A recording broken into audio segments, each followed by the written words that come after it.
It says we're live, so I'm going to read out the following and cross my fingers that nothing goes wrong with the stream this week. You are listening to Let's Go JoJo, the weekly JoJo's Bizarre Adventure podcast about weekly anime from Dynamite in the Brain and Secret of the Sailor Madness. So come along and hang with the Let's Go gang. It's Dwayne. Hello. It's Niall.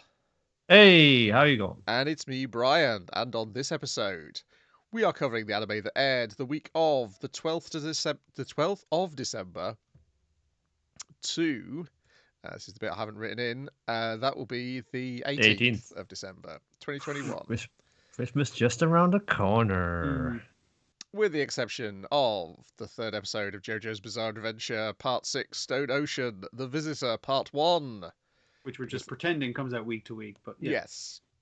And as I say, then eventually we'll be ahead of Japan, because that will be coming out weekly. But there we go. So, this is kind of a tale of two parts. So I assume perhaps the first bit was a different chapter title in the comic. And because it's only really the second part is concerned with the visitor. The first part is making sure you appear tough in prison. And not an easy mark for people to hustle you for cash. Again, I just feel like, they just figured like, a women's prison would be like this, where it's more like, it's certainly based at least in this very passive, aggressive sort of way to get someone over on you. But then it quickly devolves into, hey, get actual aggression. Yeah. Who do you think you are, motherfucker? And Jolene being a new criminal, I guess, is fairly easy mark. So when the woman on the payphone is asking for, hey, if you got $1, I want to stay on the line with my boyfriend. She's like, yeah, sure, I can lend you $1. No problem. And then she realizes, like, initially she thinks someone else is cutting in line, but technically she's cutting in line because you have to wait a month in advance to actually make an outgoing call. Either that or that woman was bullshitting her. I'm not sure. No, we got a system here. It's pay to play. If you've got enough dough on you, you can make the wheels move wherever you want, whenever you want. And Jolene's, I was going to say friend, cellmate, kind of says, it's like, hey, you need to get that $1 back now, because other than that, you'll be an easy mark. As she points out with a nearby example of a woman getting bullied for money. A fucking 16-year-old girl who's wandered in from the juvenile wing.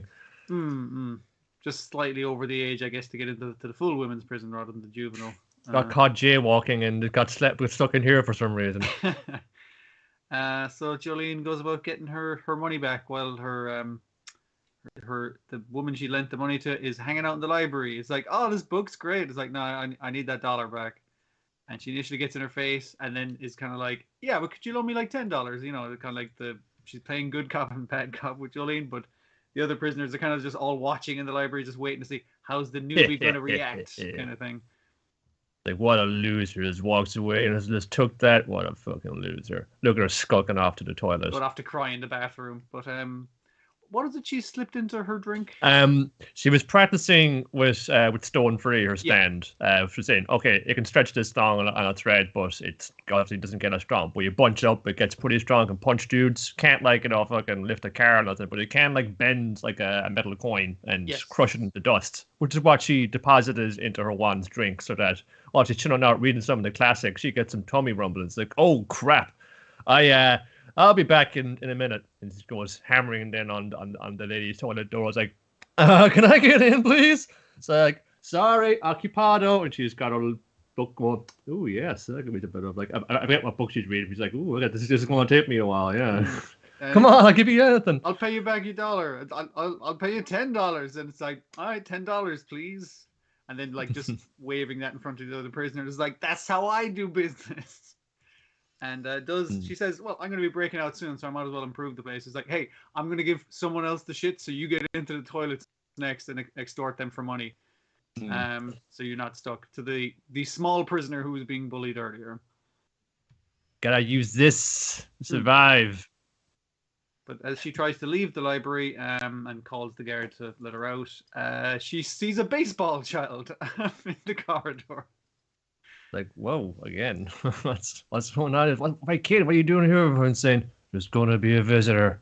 Whatever you do, whatever compels you to be there, whoever it is, don't go there. what the hell? First of all, kid, where did you go? He's gone. It's like, guard, there's a small child in the corridor. Get off those bars. He busts her hand and then hits her again when she's on the ground. And that's the same guard that later escorts her to the visitor center the next day.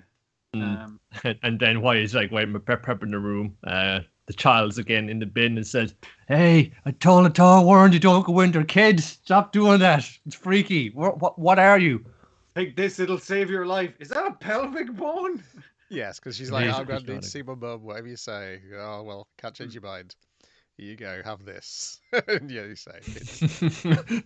It's like a fun cat giving you a present. Here, I got this for you. It's not Mammy, though. It's Daddy. She immediately beats on the... They're not on best of terms, She immediately beats on that guard because, well, she was the guard one, but also just like, well, I'm going to get fucking, like, put into solitary for this just so I don't have to fucking talk to you, Dad. Ah, crap, I knocked the guard out. I guess I'm stuck talking to your dad for a while.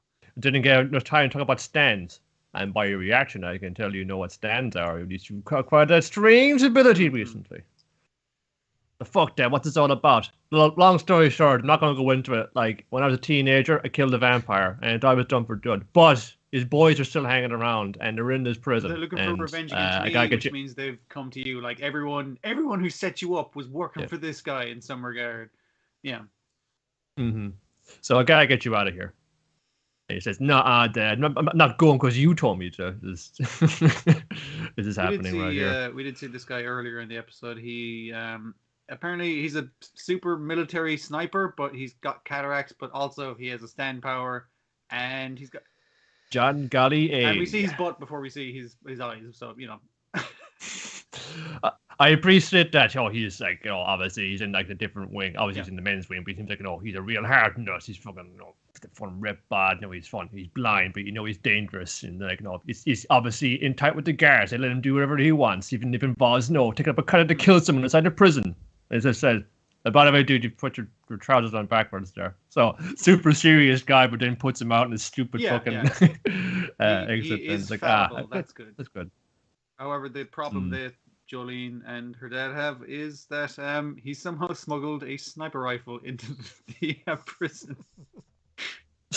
More like he fucking smuggled a stand in there with his enemy stand user because someone's like leaving out little floaty jellyfish-looking things out in the corridors. It's like, all right, that's weird. Bullet just came out of nowhere. This fucking. I like the way they don't. How do you do that? There's no windows here. They don't need to explain the bit with Jolene's stand like automatically saving her. Basically, like knits itself into like a hand flak jacket just to take the bullet. But she still obviously, still hurts her pretty bad. But she doesn't get shot, which is more important. So he's like, okay, stand back, like put your back against the wall. We need to figure out what this fucking thing does. And don't fucking move or say nothing. So she immediately moves. I know what I'm talking about. She's very rebellious. Like, you don't tell me what to do, Dad. You weren't there when I got arrested the first time, etc., etc. Yeah. But also the guard's woken up, so that's doubly bad for them. And they're like, shut up, dude, get the fuck down. Come on, Dad, help me knock out this guard. Yeah, because she sends the strand out and they figure out that it reacts to air currents rather than actually seeing anything. Because she tries to grab it with the string and it moves away, but it's not reacting to the string. It's more reacting to the air currents around the string. Yes, it reacts to the air that the string has pushed, so it moves away from them when she does it. Yeah. But yeah, the guard gets up, threatening to beat her up, and instead, well, Jotaro sort of tries to block the bullet, but takes the bullet, and it still takes out the guard. Yeah, it passes through his shoulder into the guard's head. So I did also like that Jotaro's plan was like, okay, we're just breaking straight out of this prison right now. You got powers, right? Let's do it. Let's go. I've got a ghost we can just knock down this wall and get out of here. I can also stop time. Because he did stop time to see, oh shit, I should try and stop that bullet that hit Jolene from getting too far into her. It's like, oh, she's already stopped it. Okay. Hey, chip up the old black. So it ends with Jotaro going down with a bullet that's gone through his shoulder. Papa! Maybe she does care after all. At least up to and including when he gets nailed in the shoulder. I like the prison research stuff and how having a stand might help with that. And also just the weirdness is like, oh fuck, there's a jellyfish in the corridor. Watch out for snipers. It's like this is a very it's a very odd situation as usual with JoJo. Because when even Jotaro going like the fight's already begun, it's like what the fuck is this? Like to Jolene, our newbie point of view character, this is complete madness, basically.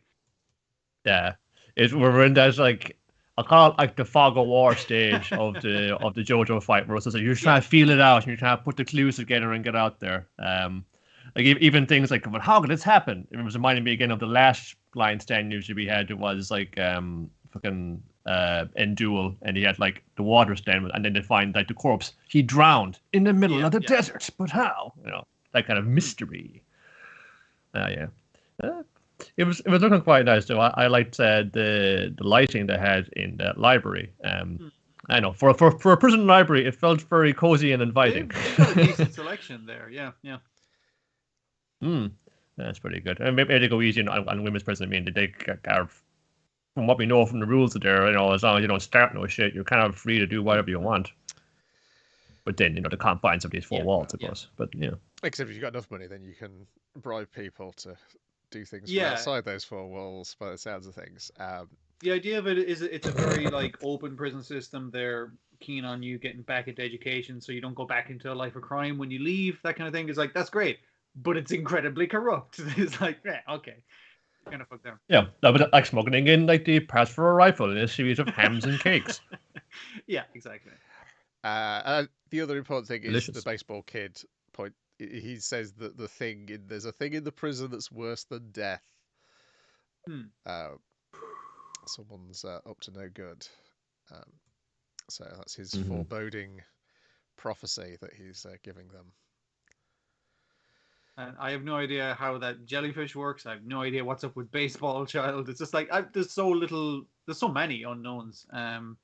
Yeah. Well, I do. I appreciate that. I enjoy how little I know about this arc. It's quite fun.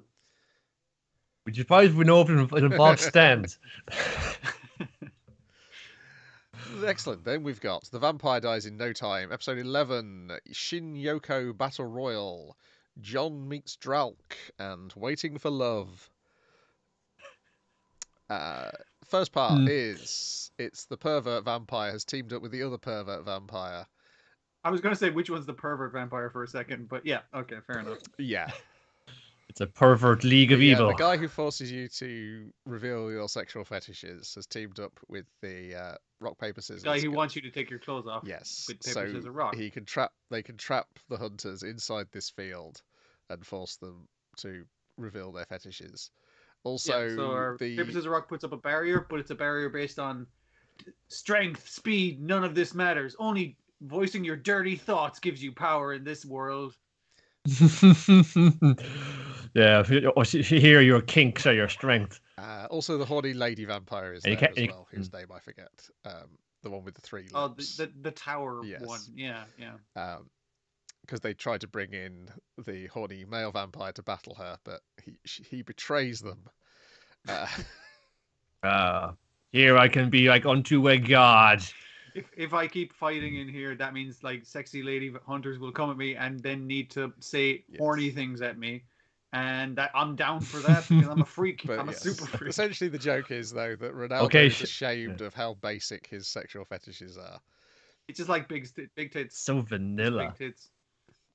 Like Shot's gonna come in. He's just like, Shot, as you may know better as that Lou did like some heavy lays, and he just like comes in there. I love it when you just like they stretch up for a yawn and you see just a bit of hair under the armpit. Yeah. Like Ronaldo, you gotta come and sell it. Like do something like you want to be like it's like a MILF, you want to be squashed under her big tit or something like that. Anything, dude. It's like, yeah, I totally want to do that. Totally. It's like, nah, your resolve's not there. You'll never survive in this world. You gotta own your fetishes, dude. Unfortunately, Dralc's dad has shown up to prevent Dralc from getting involved in any of this horny business. Being corrupted by any of this. Because he's carefully avoided it in both the appearances of this guy so far. He knows the guy who's the horny fetish vampire. That doesn't even narrow it down. The guy who makes you the dirty guy who makes you reveal your sexual preferences and shit. And he knows him. It's like, I know this son of a bitch. It's like, and how you beat these guys is your sexual fetishes aren't something to be like just spoken aloud. A conversation, share them with each other, and they become stronger. Himself and Our powers combined can defeat this Dralc's evil. dad and Ronaldo talk about big titties.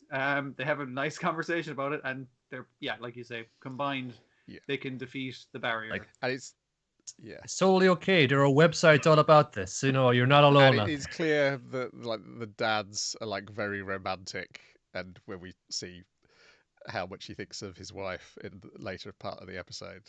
No, I mean, like his thing, it's like there's nothing like the smell of the person you love, and I was like, well, that's hardly a fetish. That seems nice, yeah. But obviously, it gets and big tits. That's right, yeah.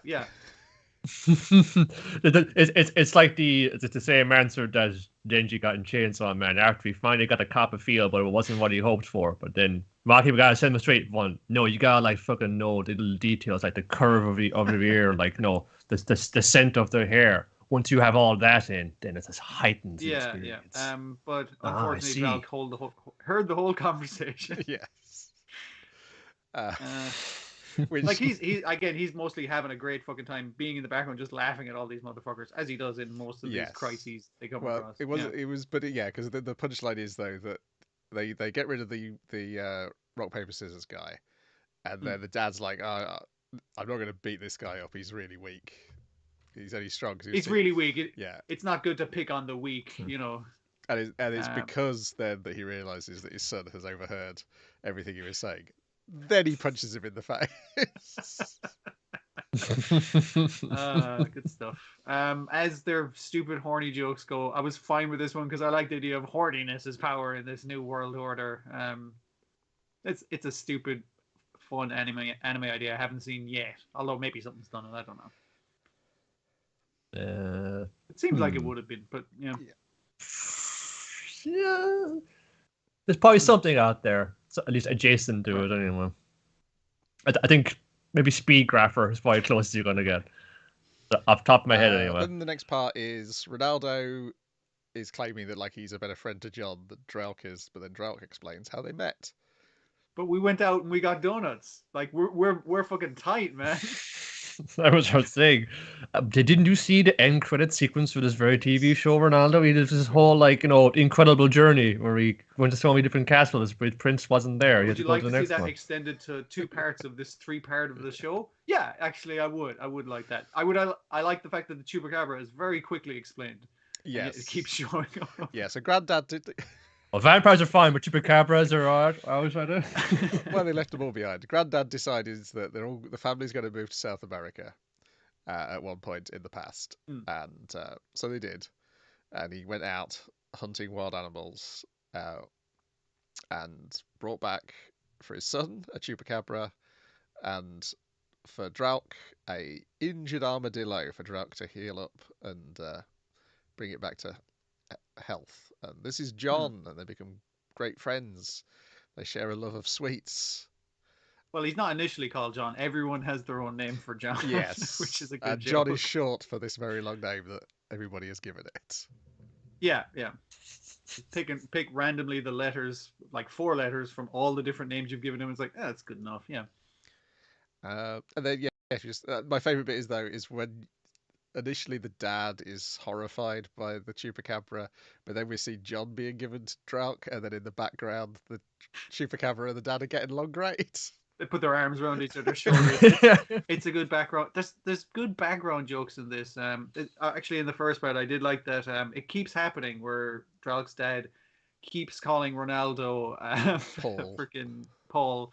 He Paul can't. It's like, McCartney. That's how you introduced me, so I can't get it out of my head. That's a very old person problem, and I love it. That's when they go back later because we gotta visit John's family again. Because why he's been like indoctrinated as familiar of Dralc the Vampire lore. You still gotta go home and visit the folks, like, and they get a lovely photo where like, the Chupacabra's moved in. They just started a family of their own. It's lovely. Yeah. He moved in with the Armadillo clan, I guess. But then initially it's just like, I'm gonna make John my familiar, but John spies some armadillos getting attacked by a mosquito vampire. I guess a mosquito would be a vampire. It's one of the lesser vampires we've seen before. Mm-hmm. So he tries to defend him, but Dralc kind of takes it. He puts his body in the line of fire, which mostly becomes dust. But he's still trying to help. And John reuniting with his clan, not his parents, but his a bunch of other armadillos. He's kind of like, man, I should leave him with him. He shouldn't be my familiar. He should be with his own people. That's kind of that was selfish of me to want John all to myself. But you didn't ask how John felt. John. No, John. No, granddad is to say you gotta see the world, boy. You gotta get out there. It's a big opportunity, or as much as you can infer from what the armadillo was like going. No. I mean, those sailors, they understood armadillo when he just presented them a picture of an Eastern European castle, and they knew where to take him to. Oh yeah, that looks like Europe. Well, let's say we're from Europe. We're Spaniards, so. They've been to many a port. They picked up many local dialect in their time. Yeah, and the last third is essentially the end credits in greater detail. And that detail including that the dad has a picture of the mum inside the lid of his coffin that he kisses every night. Which initially makes it sound like, oh, she died. It's like, no, she's just away at work.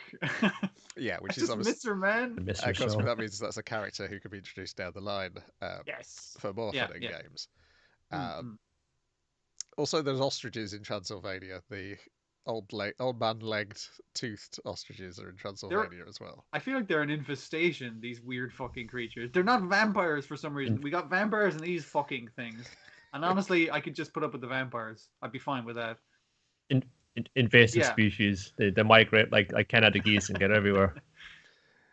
And then once reunited with John, Dralc gives him some blood in a goblet so he can become familiar and live forever.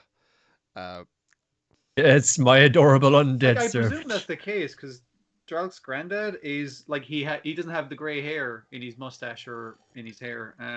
So this and the ship that John went across the sea was an old like mast and sail kind of job. So it's just like so John's really fucking old then, right? Yes. Are the armadillos that visited him at the family reunion like the descendants of the armadillos he hung out with? I don't know. A lot of questions, but Ronaldo's moved to tears, obviously. By the beautiful tale of friendship. You got nothing. It's a punk ass. But also, if you love him so much, why are you using him as a bowling ball? He likes it. You wouldn't understand, man. We're good friends. I also like the visual gag of when he's giving him the blood of there just being. He cuts his finger and then it cuts back to just his two arms sitting in a huge pile of dust. Yeah. That was enough to kill him. Yeah, of course. And John does, he knocks that back and naturally he's like, this isn't my normal diet. I'm an armadillo. I think armadillos are omnivores, aren't they? I think so. Yeah. How many vampires have they eaten? Fair point. Maybe more than you would think. I don't know. Maybe. And this is coming. We've got one more episode, but they've announced that it's coming back in the new year, next year. What? Yes. So. Oh, I had no idea. It's now an official announcement that it's coming back. Much and all as it annoys me, often with its fucking horniness, it is like one of the funniest things coming out week to week. So yeah, I'm fine with that. Because it moves around in little segments. I think if one of those horniness segments was made the whole episode, it'd be too much. Yeah.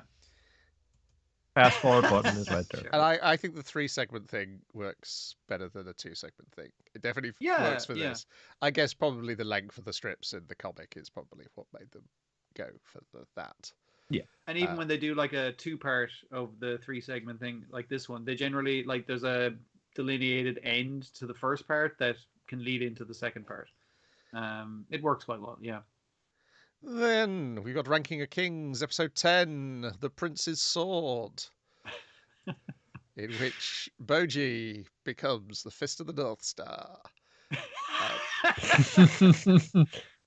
He's signing something.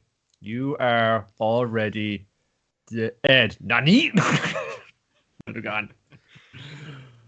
But let's exploding heads in this because he's a good boy. Yes, he fucking could though. That's the important thing. They make it clear. But yes. Wanted to. So essentially, his sword is a rapier hidden inside a much bigger Scarab as to form a surprise. And they go out to celebrate, and they're interrupted by the three brothers who beat up Despa in the previous episode. They're named after the oldest brother, but even though they all like, I'm Thing Brother, the oldest brother, and I was like, I've forgotten all their names immediately. Even though I quite like them as characters, they're fun. And then we get the great bit of when they're insulting them because you can insult my apprentice, but you can't insult me. They called him like a camel face, and that was fucking too far. How dare you? I have the beauteous looks of Carrie Elvis. He's doing this then. He's like, come on, bop you. They have Boji kind of going like, all right, Boji's going to take care of him because he gets knocked into the kitchen by taking a punch, but he hops back on his feet and is like, oh, he's fairly resilient. So he's going to take him on hand to hand, and he's coming at you. He's just like, oh, guys, what's he going to do? Is he going to fucking trip him up or something like that? He just goes, It's the lightest little kind of brushing of the chin of the jaw. It's very rare you hear something like closer to what a punch sounds like, but it's a very light sort of like meat touching other meat, not even slapping off other meat with the sound effect for that punch. If you can hear this, folks, it's more like it's basically it's good sound design, and I appreciated it. And it was just like they kind of like, what the fuck was that? That was nothing. It's like, and then they collapse. Yes. He's on the floor. No, it's not done anything. When Despa's laughing, and he's like, "Why are you laughing?" Just you wait. And yes, a quick tap to each of the chins of the brothers, and they all fall down. Yeah, because he's used their own force against them, and just hit them on the chin, causing them to. I think it's a kind of concussion to knock them out. Like the science is right, even if it is completely madness. Yeah. Yeah. If you get like knocked across the chin, just like it just goes like you might see it in a cartoon, but it's basically got what it just goes like that kind of reverberance to your whole skull. It's the easiest way to create that is to smack someone on the side of the jaw, so they'll like get at least very dizzy for a few moments. Put someone down fairly quick with it, and Boji is a master of this art. But then the oldest brother pulls his axe. Oh, now it's serious. So Boji gets to have a sword. He's this complete like full D'Artagnan pose and guard. But yeah, you can just fucking get you. You can just hit you with like a poke, and you can get past stage you immediately. Or I don't know, make you walk back up a cliff until you fall to your deaths. We will see the range of this, I'm sure later. I loved Desper's demonstration of how he just knocked out that guy with the rapier, despite the fact that no damage didn't do it. Let me just stab myself in the finger. Fuck, Jesus. Like just kind of shaking loose a needle, and it's like, what if I stab it through my hand? I'm only joking. That doesn't hurt at all because I didn't hit any of the nerves. I didn't even hit any of the veins. I can just pull it out and it'll be fine. That's what Boji did, but with I think it's the blood going to his brain just to cut off the oxygen for a second. And Kage's worried this is too great a power, but he's like, Des was like, don't worry, I've taught him. The first thing we did was make sure he knows the 3 rules of swordsmanship, which he recites. Boji recites. I like no subtitles. Kage does not tell us what they are, and everyone else in the restaurant is like, the fuck did that guy just say? They all seem really pleased with it, but I don't have a fucking clue. Despa's like, okay, you guys, you go ahead of me. I've got something else I need to do. And then he meets up with those 3 brothers. And I was kind of worried for a minute. Though, is he just put on this scam? He hired these 3 dudes to put on this whole scene. But like seriously, he hired them. Yeah. Well, to test him. Because they were like, I honestly thought he wasn't much, and then like as soon as he pulled out that sword, I was like, oh fuck, he's the real deal. Because they all appear to be like the guard for the brothers. Because when the other head guard shows up, it's like, you guys are going back to training. You get your ass kicked by a kid. Oh man. I mean, I was just concerned. Is it going to be like a scam? Because the science sounded like convincing enough. It was something like grappler Baki style. This is why this is actually the strongest martial art. It's like, okay, that's convincing, but it's like, oh, is he pulling one over on him? But no, it seems to be that he did split that rock on his own somehow. We don't know yet. That's the other ability that he has taught him that we haven't gotten into yet, which I assume is like the finding the weak spot in everything or whatever the hell. Yeah. What's pressure point on this boulder. Yeah, as soon as I saw the cracked boulder, I was like, oh, this is going to be like Karnak from the Inhumans. Yeah. Of spotting the weak points. We can't give Boji any strength, but we can give him skill. Skill out the wazoo. Yeah. I mean, he's been training for years. He's got the skills because that three-headed snake trained him how to dodge rocks real good. I did like the back, like it's like that's not a natural talent. He had to work on that with a giant snake and other snakes. Yes. Talking of the giant snake, we check in on Bebin, who is recuperating as the snake reports back on what happened in the previous 2 episodes. And Bebin stating his thing. I was just like, yeah, I still think the other prince is a better suited to be king, but I'm not gonna kill Boji because the snake's like, yeah, Boji could probably save his fucking life though, so we should keep Boji around. Yeah. Yeah. I'm going to help Boji in this way for these reasons, which I cannot tell you just yet. Need help, So, but you snakes, I love you too much for you to come and help me. You're all my precious babies. I'm the snake master, which means I won't put any of you beautiful snakes in danger.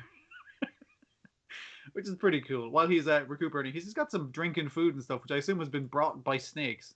Yeah. Yeah. They know where to go. And then we leave with Boji wondering whether healing can be trusted, and then gets angry at himself for even thinking that. Because Kage points out you need to have the courage to have faith in other people. That's not quite where we leave it, because we also then check in on a character we've never seen before, trapped in a tower, eating a rat. Yeah. It's some guy. Oh, yeah, that dude.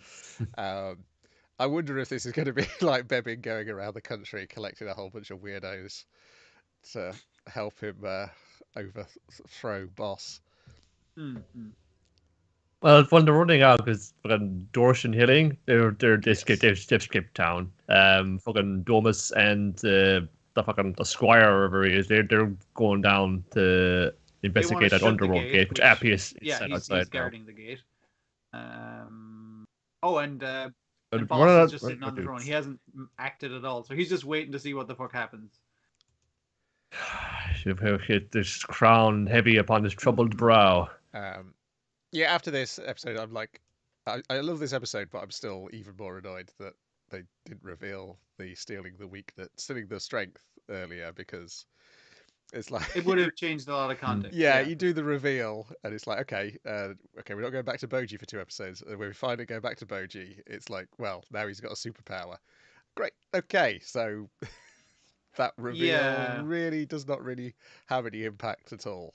Well, it doesn't have any. It doesn't have any time to have an impact. No. Because you're like, okay, because if you knew that beforehand, you'd be looking at him the whole time, going like, okay, so he cannot possibly gain any strength. He's as weak as he's ever going to be, and he's never going to get any stronger. You're just there like, well, he's fucked then, isn't he? And no, that's just one stat. Why have you phone just max out your speed? Or max out your dex and just do a dex build, and then you're good. But the idea that you would have been looking at Boji and it's like, this is like, I can't see how he's going to get out of this situation. And it's just like, yeah, but like basically he will never have strength. No worry, he's a superpower. Like soon after, yeah.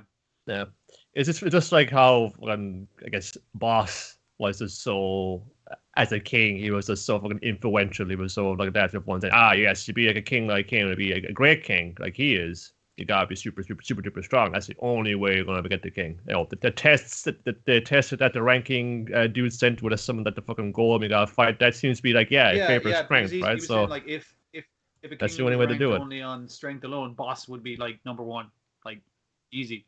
Yeah, but so it's gotta be a one size fits all approach. That's the only way. Whereas it's Desha's the one closest to the top now, isn't he? So he's the one heading towards being able to go to that treasure room and go insane. Yeah, good for you, buddy. And I like the idea that it's representing these ideas that there's more than one way to lead. There's more than one way of strength. You could, for example, off the top of my head, quit being a Sarleymer man and make an incredibly popular manga. Yes. That's been adapted for a really good-looking cartoon. That's a kind of success as well, Mom and Dad. Just saying. I assume we're going to get some more stuff with Desha at some point as well. because I assume he's going to be a big part of. I assume somehow because they're connected to the underworld, the other people are going to the Yeah. underworld. Everyone's going to the underworld. Yeah, and obviously Desha's men seem pretty sound, and I guess beyond The idea that his men as well Desha's aren't just humans; they're also yeah. demons and monsters from the underworld who police themselves. That's a little more interesting than it's like, oh, they strike down demons, and it's like, well, basically that guy's jumped the border. He could be a criminal in the underworld. Yeah, and well, it probably could be a pretty bit so. These guys from topside keep coming down and fucking poaching. Yeah. I mean, this is a protected reserve. No, they just think it's some kind of fucking monster factory. We just turn out chimeras and shit. No, it's a fucking ecosystem down here. Again, those hellhounds had a mates and Yeah. cubs, Yes. and they were just brutalized. And imagine being able to the back door into to train them to be murderers. It's like, no, just leave them in their natural habitat, guy. Come on. Then we got Sakugan, episode 11, Sound of Dream, in which we get to hang out in New York City. Yeah. What do they call it? Dreamtown or something? Typical. It's the princess's day out. Yeah, yeah. And it makes me question more things about this world. It's like, she has also drawn pictures of the things that she's wanted to see all this time. And I'm like, is this like a princess thing? Is our main character a princess? Well, yeah, probably. by the end, that might be an option. Yeah.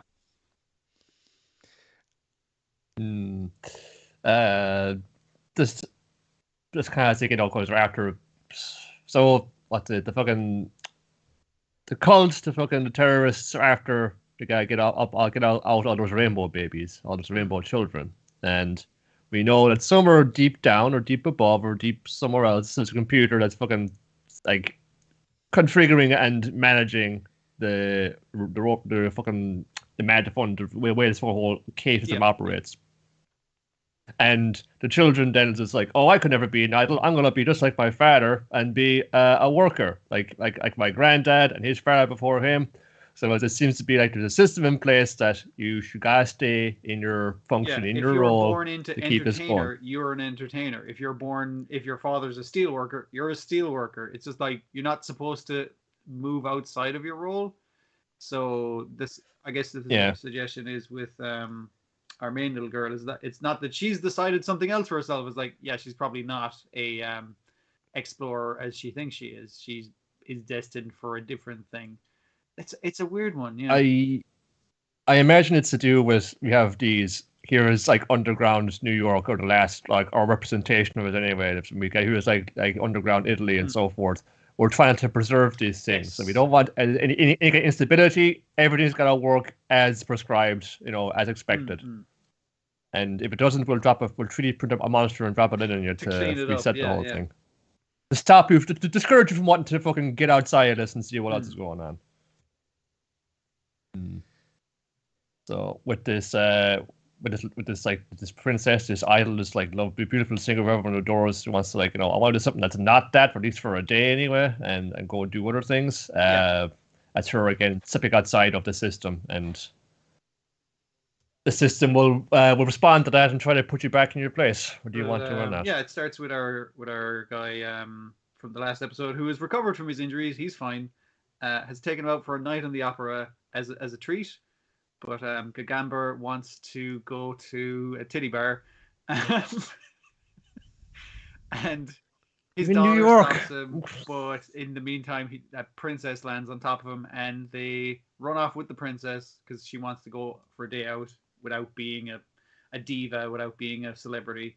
But they probably get branded as terrorists who have kidnapped the princess, so they're constantly chased out of every nice normal thing that they want to do. Like she wants to, like very basic things, she wants to go get a hot dog, she wants to have a few beers, that kind of thing. She wants to go down a slide is one of the things. It's just like, yeah, but she doesn't get to do those things. They seem very basic, but it's just like, yeah, but look, I've drawn all these drawings of me doing basic ass things. I like to imagine me being something normal, basically.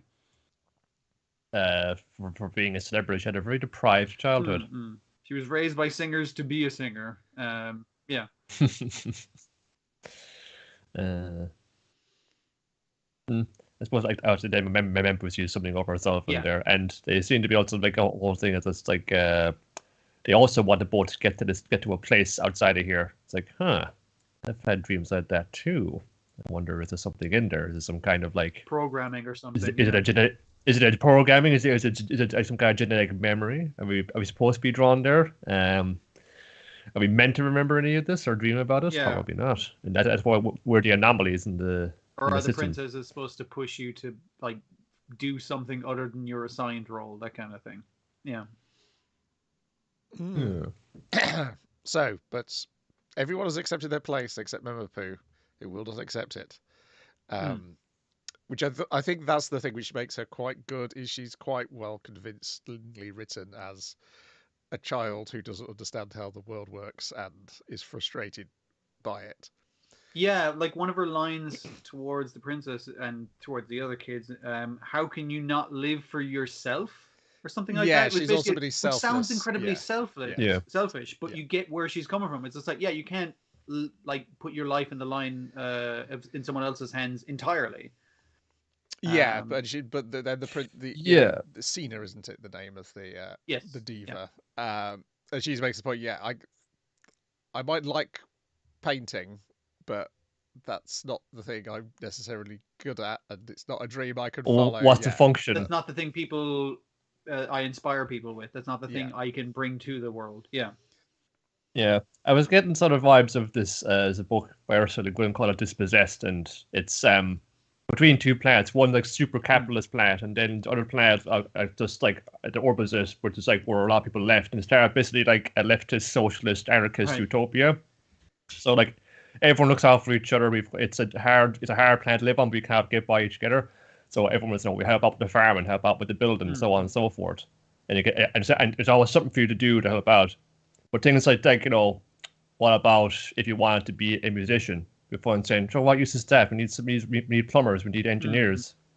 And then they get like left up on as, there's something obviously something up with you. You're not gonna fit in the rest of the world. So we're gonna like kind of shun you and cast you to one side. So it goes. You need like a little bit of something, a little bit of everything in the mix, Yeah. The opportunities to express your own self, and actually like isn't about surviving. It's also about fun living, isn't it just about existing? The selfishness thing is definitely there because she's wondering why other people can do things to help each other and she can't. And thinks back on various scenes from the series with the characters she's traveling with. Because essentially, she has forced the other people to do the things she wants. They're kind of like following the entire in her 11 wake, episodes. basically. Yeah. And then don't stop it after the credits run because there's a scene after the credits. It's kind of important, guys. So yeah, where the terrorists show up, kidnap Momopu, and say something about her real father. When the guy and everyone else is like, oh, the terrorists are attacking, he's like, yeah, they said they were going to attack during the concert. It's just the concert was delayed all fucking day. Like, why is everyone surprised by this? It's just like Lupin. They always makes good in their calling card. I mean, it was pretty clear. Like, I'd say to anybody I don't watching this one, say, yeah, Gagumba is her dad. But it's not a biological father. No way. Yeah, exactly. He's the guy who's no way in hell. That's one of the things that even the princess points out. The reason you can do the things you want to do and I can't is because you have someone else who not lets you do that, who supports you in doing that, and that's Gagumba, who's just like, doesn't always get it, doesn't always like it. Doesn't always do it right. I will listen to you and I'll support you. He's trying at the very least. Whereas she's kind of held down by society as a princess, so doesn't work for her. I think my favourite bit of the episode is the hat she wears as Momopu wears a disguise, and then the shots where, because the hat's got a face on it, there's all these shots where it's just the hat at the bottom of the screen. Because she's so small. Yeah. I like Gagumba has wearing exactly the same fucking high-vis vest that he normally wears, but like a lady's hat with a ribbon on it, and he just keeps taking it off and spinning it around. It's like, you're terrible at disguises, bro. They're revealing the authorities somehow when they go off and they're doing all their fun activities. It's working in this case at least. Yeah. It's New York City cops for you. Then we've got Dragon Quest: The Adventure of Dai, episode 62, The Cave of Trials, in which we get a traditional dungeon from a role-playing game. the joke of one character is like, this is my first adventure. I'm really excited. I want to check all the chests. You guys don't want to look in this pot? There might be gold in it. No, don't smash all the pots. Most of them are empty. And Flo was like, we're trying to do a speed run here. We've got to get in and out as quickly as possible. Like one's being a pro gamer, the other one's being a newbie gamer. And it's very funny contrast between them. We're halfway there, and we're ridiculously under time. And you always want to smash all the pots. Leona, what did you find on the pots in the last 15 floors? Found 2 cypress sticks and 200 gold. That's right. Nothing. We're not grinding for money here. We're just trying to get to the bottom level. That's very important. You can get all these kinds of spells on all these different levels, but we're going to skip those fucking ones because we don't fucking care about that shit. We're trying to avoid random battles. There's no save points in the middle of this. You gotta keep on. They got 30 hours, so they're gonna go down for 10 hours as long as they can. It's like, once we hit the 10-hour mark, we ought to turn around and come back and then come up with another fucking plan. Because they can't use evac. That's it. Because of the what do they call it? It's the malice, is it, of the dungeon? Yeah. Oh, just whatever that kind of evil aura that makes good monsters go bad. It's surrounding themselves from it. They all have to wear like ancient Grecian, like toga kind of dress things. Shows a lot of leg to Pop's amusement. Yeah, which he was like, I will go on this brave quest to do. That's like, no, it's only ladies only, bro. That's much to Merle's disappointment because she was quite excited when Pop was volunteering to go along. Because she's volunteered to use her divination powers to help them find the spell quicker. So they got one mage, they got one healer, obviously. They got one fighter, one monk. And one person with a map and divination. So this will help us on the speed run. And as they're getting changed, Pop's waiting outside, but he overhears them talking about the pendants that Avon's given them, and because Marb's like, well, how am I going to help take down the Dark King? I know heal spells, and it's like, I know you hold the grasp the thing, think about what you're trying to protect, and it'll glow with the color of your soul. It's your soul which will do the attack.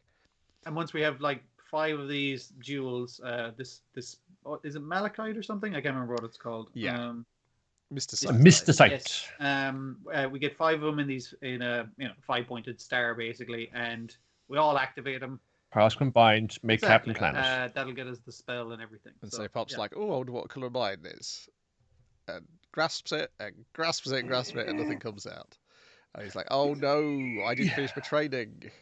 The best part is he's come there to be a creep, and then he's like, wow, fucking, oh man, I guess my soul isn't right. But then he's shaking the fucking jewel, and like, it's like, and Mom going like, who's masturbating outside the door? Basically, all but saying that. And it was just like, that sounds really bad. I know. I'll check it on Die. He's a washout like me. His phone shouldn't turn on either. He's training with Nova. He's doing fun sword fighting. His phone saying, "Why do I do this fun?" I just know a lot of things I'm unsure about, but I know it's like, no, I got fun to do is save the world. No fun, typical heroic thing. You can see it glowing under his clothes. Fun saying, "Shit, I'm the only washout." Damn it. This is bullshit. And there's some good stuff with Nova and Die as well about how like Die's like, because he doesn't know the. I didn't even know there was 2 kinds of Avon Strash because I can't read. Yeah, that was the thing. Because Nova's like, well, you should know yourself because Avon probably didn't realise you were going to know how to do the Avon Strash that quickly, or that you couldn't read. He probably didn't intend to explode himself partway through your training either. So now that you know, there's like a long distance one that's like really quick, and there's a short distance one that has a charge time but is more powerful. This is like, you're good. You're good to go. Better than me. Also, all I can do is this. I can use my aura, and it's powerful, but I can't aim it very well. Sets up the rocks to chop and like chop the tree like immediately to its left. It's just like, yeah. So when we go fight the Dark King, stand behind me. So Pop's having a crisis, and the ladies in the dungeon, they're like. They're having the argument about the treasure, and then Merle's like, I'm getting this feeling, and they're like, out with it. I think if we stay here too long, something bad's going to happen. And so they run, and then the floor starts collapsing below them, and Leona's like, "Next time, Earl, just tell us straight away." Like, hey guys, there's imminent disaster. Okay, sorry. It's like, that's what you're here for. Be more confident, stupid. Like for a thing that's like very serious, we got to get to level 25 of the dungeon kind of thing. I was enjoying the antics. I was like, ooh, what's in this thing? It's like, ooh, what's this? It's like we do not have time to fight all these slimes. It's just like this is just gonna slow down. Yeah, it's a parody makeup that we haven't really come across. It's just like we all the female characters are down, and it's again more for Leona. But you got what Mam's all about. She just had a punch stuff really good, and she's also a fucking fist in her stare. It's like when Leona is just like, yeah, I'm full of enthusiasm, but I haven't got a lot of fucking common sense about some of these things. Like enthusiasm is good. Love the hustle, but she didn't have you the gotta practical focus adventure experience yet. So yeah, and also they're in a mad rush. We're power leveling you here. Yeah. Everyone else are cleaning their weapons apparently. I did notice as various things have happened since the new opening. I was like, okay, I think there's some things in the opening which are telling me things that are gonna happen at this point. Now I've seen the various things. Yeah, really. There's a character in the opening who I hadn't noticed till this week, and that character has been dead quite a time. Oh yeah, you see him like he's in the shadow of the trees in the forest. It's like, okay. And then you also, I assume, you see like the full beast commandos of Cheer in there as well. Oh yeah, his old squad. Yeah, and there's ones we've not met yet in the actual show there. But once I was like, oh, there's that bear. If I pause this, I bet I can see everybody else. Oh dear. It's interesting that Pop just like a little while ago he was like the font of support this one saying like, hey, I'm just like the comic relief dude, but I've learned a lot of things. I'm not running away from things anymore. I still get scared of shit. I can still get up in the fight, and now he's the one who's needs a bit of I was wondering if it's going to be confidence or whether it's something to do with him having died. Oh, because the color of his soul might still be closer to heaven. He didn't bring it back with him or something. Yeah. Yeah, that was the other thing, because his death was his returning to life was a little odd, wasn't it? So. Well, in terms of inspiring others and like having confidence issues himself, that's absolutely the Usopp character, which I now understand is the Pop character type archetype. Yes. Yeah. The comparisons are frequent. Oh, there's loads of things I want to just like cross-reference here, because again, from things in the opening, we see this little thing with called Dice fighting Dark King Burn, and then he does like the aura blast, but then the ghost of Barons is behind him. So I thought, when was this? when was that scene? And when was the father son Kamehameha in Dragon Ball? Probably after. When was that? I would like to check that though. That is fun. In my mind, I'm thinking this. It's probably very close together, so it could be. So they're probably drawn from a similar thing, or this can happen the same idea. It was the one Dennis the Menace kind of situation all over again, maybe. Then we've got Muteking, the Dancing Hero, episode 12, the Dancing Hero, in which we Dancing Heroes. Okay. But it's in text of the episode. It was Heroes. Yes. Everybody dance now, as we have a dance off to save the world. Well. Muteking, he served you. You gotta serve him back. I can't. I got no tunes. We gotta get some tunes from him. Then he's dying. We're gonna save her with this mirror ball. Let's push it into the wound. That'll stop the bleeding. Plug it up.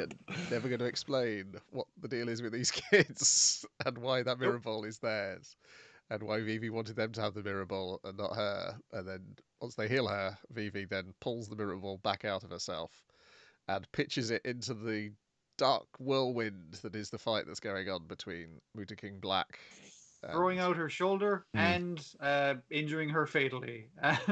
Yeah. Well done doing that in heels as well. Like you get the proper spikes when you're doing it on the baseball diamond. But like, getting the wind up on that. That's pretty impressive. That's why she's a Escaped hero. prisoners reach the top of the tower, but the door handle falls off, so they have to use the big lad as a battering ram to get through. Like they promised earlier. Yeah. Yay. But on the other side, they're surrounded by the ninjas, who then immediately fall through a massive trapdoor caused by the assistant, who turns out to be the mum. She takes off the wig, revealing all along. A shorter haircut, of the same color. What a disguise! How do you not know your own mother's face, Naomi? She's not a very good paranormal investigator. It's not a good fucking. And listen, those glasses are clearly like that prescription because they're not working. Dear. Oh, boys got their tunes. They got the beats, so now they can like do this properly and start serving them. And we got a proper like when we're in the dance dimension, and we're going to do it properly because now they've combined. Isn't this Muteking by himself? It's like Muteking and DJ combined, and now it's mirror Muteking. Mirror ball man, and they do the thing of one guy does a few dance moves, like then nearly points at the other guy. The other guy does some dance moves back, and I was just like, okay, this is pretty perfect. And a few times they do like spinning kicks and punches that they dance out of the way of. And it's a disco floor. Or this dividing two. There's dividing two, and they're doing like the fun double up, and then in fun say, "Whoa!" Splitting two to dodge out of the way, back in. Yeah.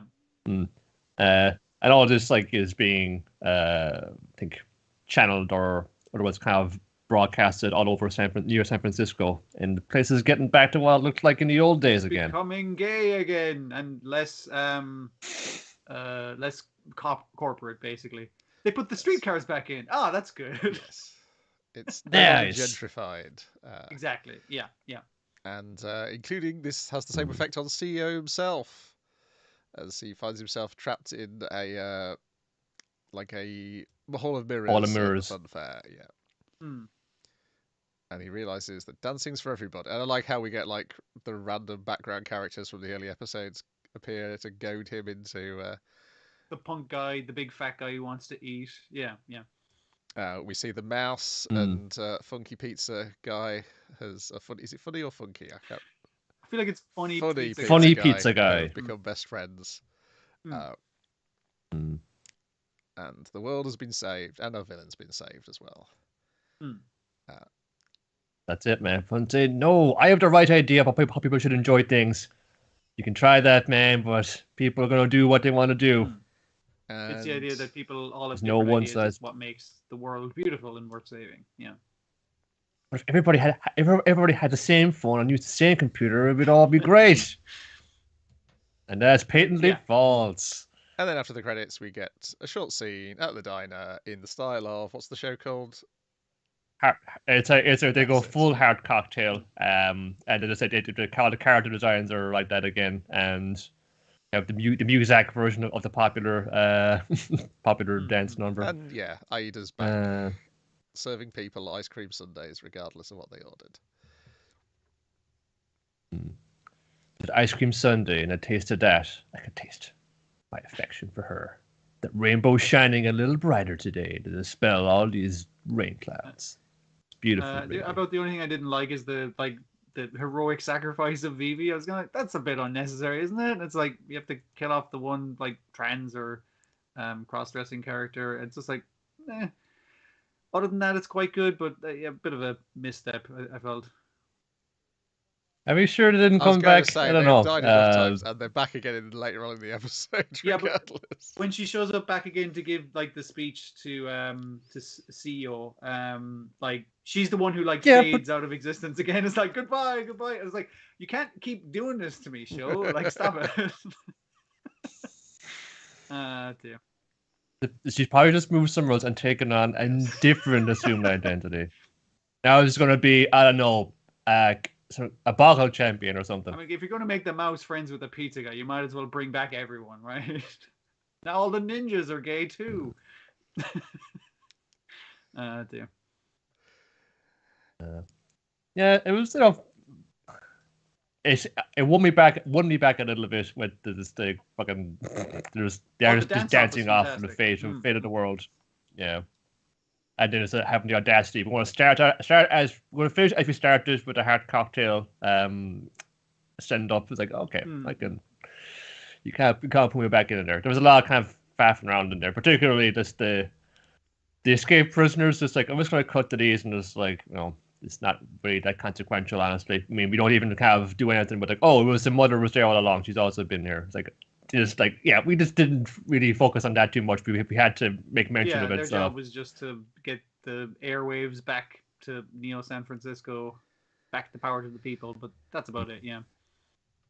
Yeah, my general feeling is that a bit like how some of the animation didn't look like they had enough time at some points. It also felt like they didn't have enough time to put all the ideas they had for the show into the show. Because they have those like 5 distinct designed ninjas who sometimes have different reactions to things, but then it's just like, it's just an army of generic ninjas. Yes. Who fucking cares? These kids, what's their deal? Who fucking cares? Yeah. Why did they see some footage of the octopuses from the original series in that one episode? Ignore that. Ignore that. Yeah. No, there was the one to maybe say a bit more about this that kind of smothering one size fits all corporate aesthetic for everything. It isn't just like for the phone you get. It's also for the house you buy, the car you drive, the fucking hospital you can afford to go to, or anything like that.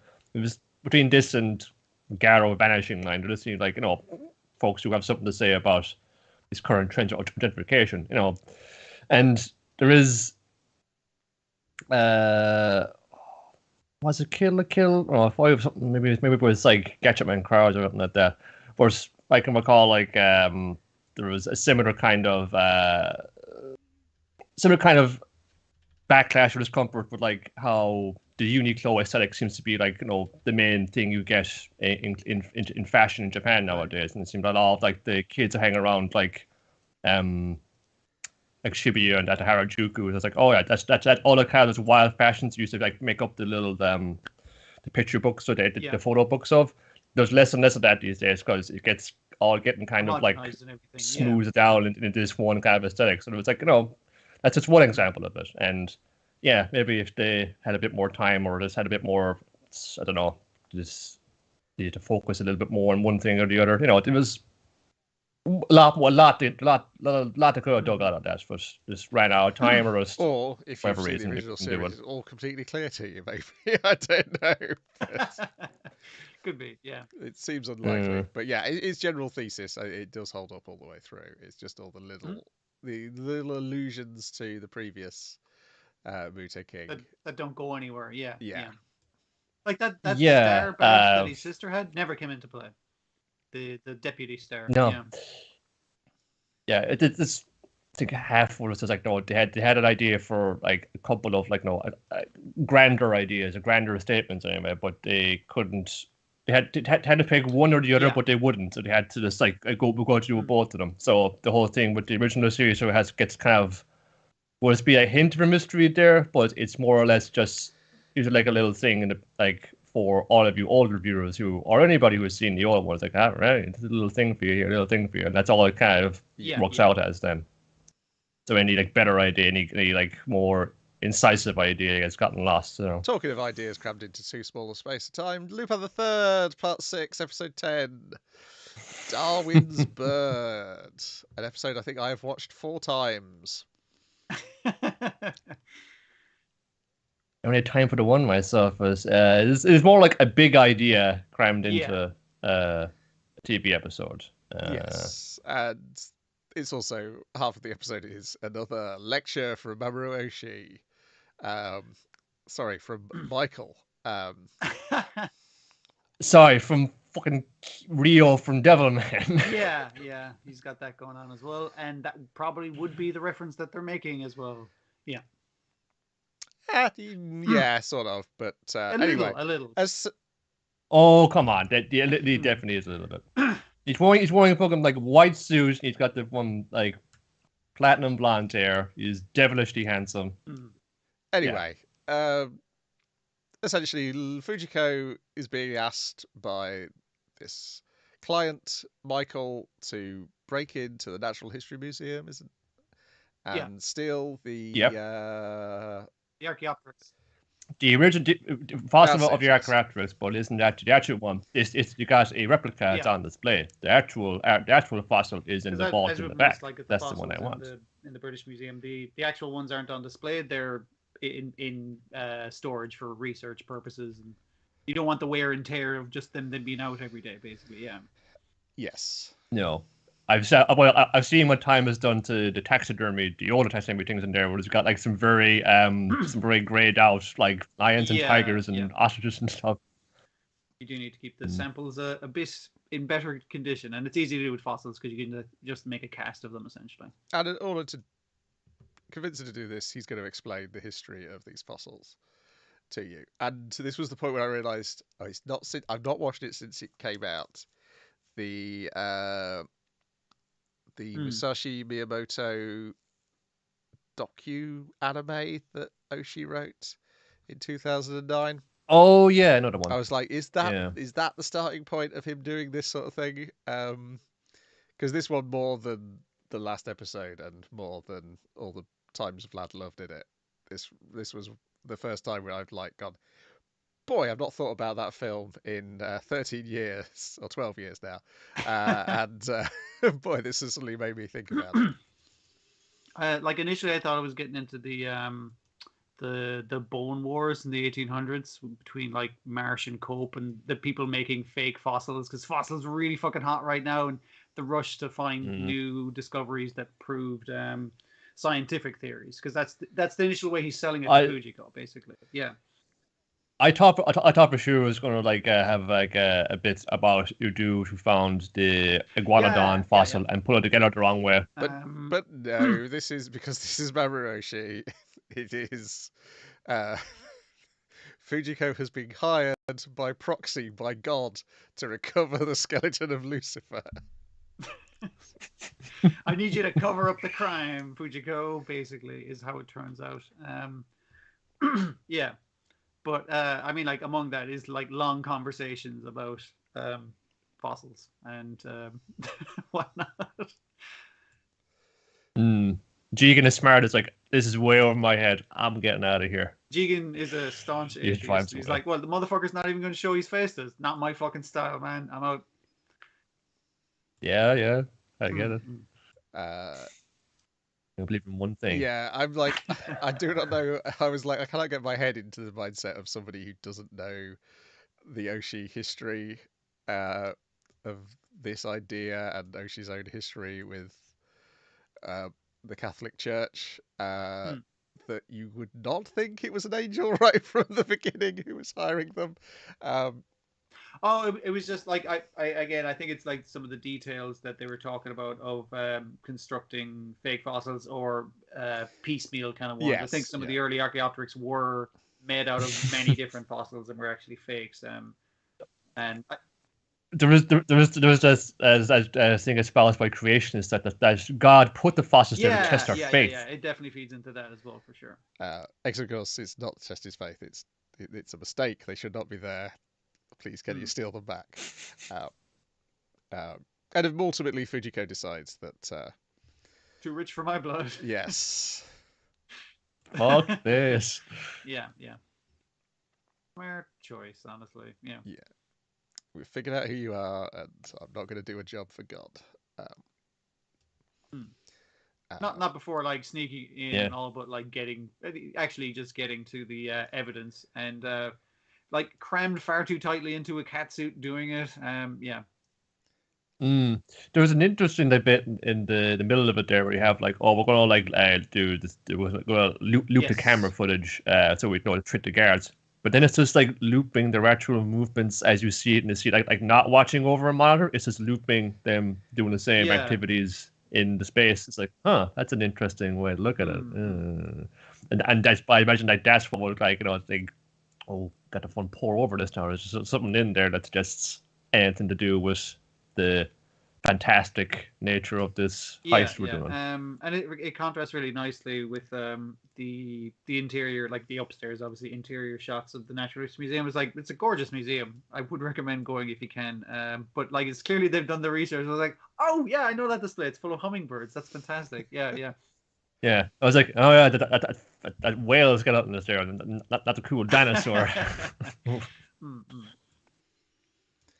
Yeah, they've definitely done their background research, which I'm pretty sure must have involved sending somebody around with a camera and actually taking specific I figured as photos. much. Because for the street stuff, you can find the spots on Google Street View, but you can't get exactly the same shots Yeah, that they've it's got. that they haven't used the Google Street Cam because it wouldn't be the right angle for their shots. Like it is taken from foot, which is where our point of view character, where our characters are taken from shots from point of view. Yeah. Yeah, I really like this episode, as ridiculous as it is, because it is so Mamoru Oshii. A pretty nice, like, as well, the fossil of Lucifer was fucking like gigantic. It was like, no, it's like they go into the ballroom and say, okay, it's got a vault room, seems like normal size. The fossil is there. Yeah. Archaeactress is there. Original is behind here, and the whole wall pulls back, and there's like a fucking aircraft hangar back there with this fucking huge thing, which you don't even see the whole all of. It's like, no, don't show the whole thing. Actually, that was a good choice. Not show the whole thing. I agree.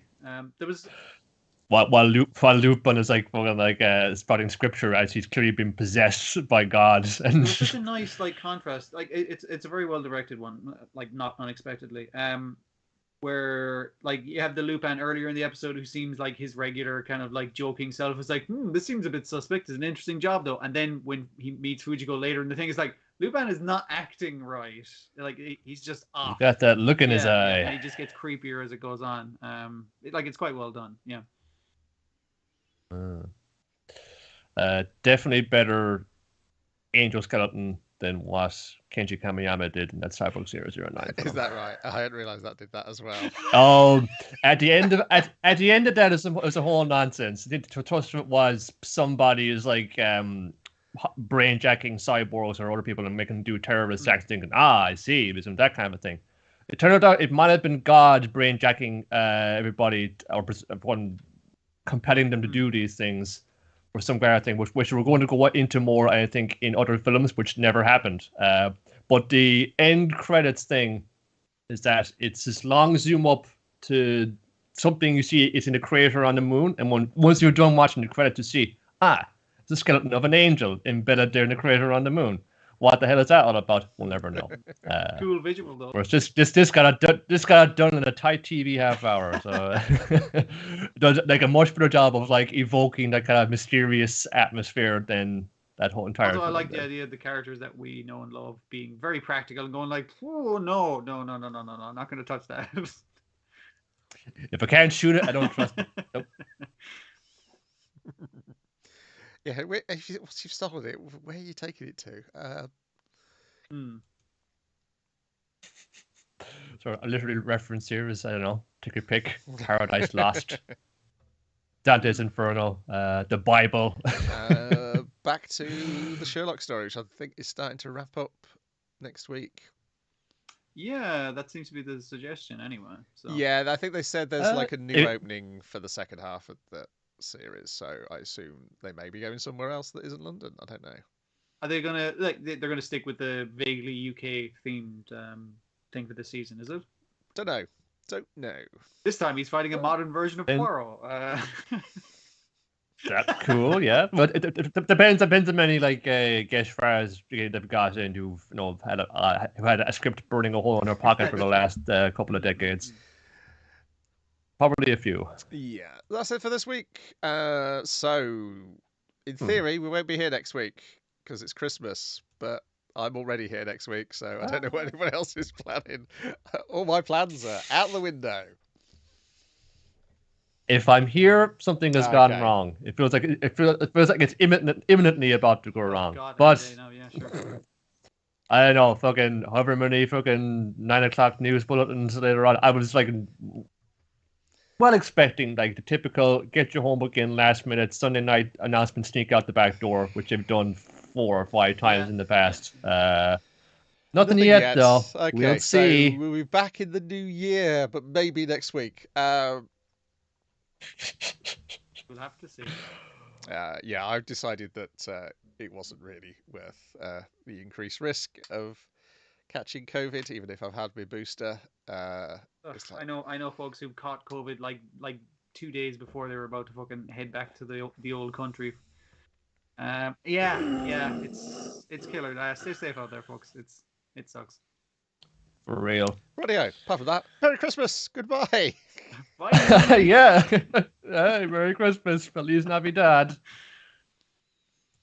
Let's stop streaming.